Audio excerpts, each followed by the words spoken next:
Trust your gut feeling. I lived in South Africa, where home invasions were pretty brittle. I grew up on a plot and lived in the flat adjacent to the main house. One night, I woke up randomly around 2 a.m. and had this horrifying feeling that something wasn't right.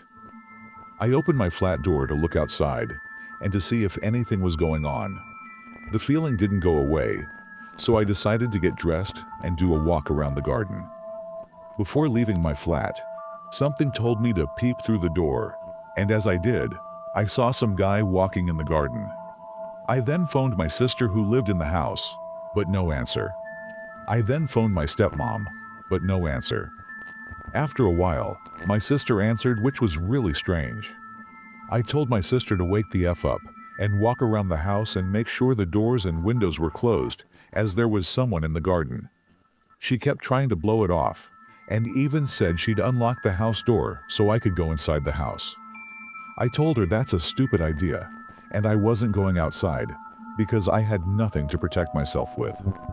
My sister missed a breath during our call, something that usually happens when she's frightened.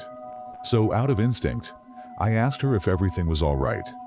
She should say yes twice, but she only said it once.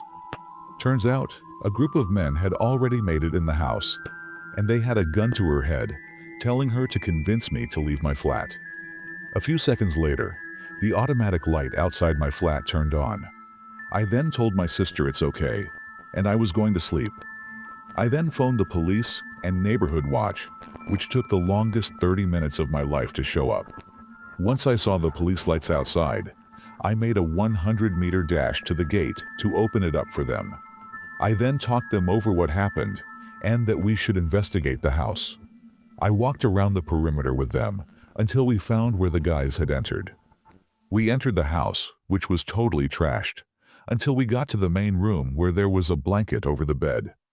I took off the blanket and found my whole family under there, tied up, frightened, and shirtless.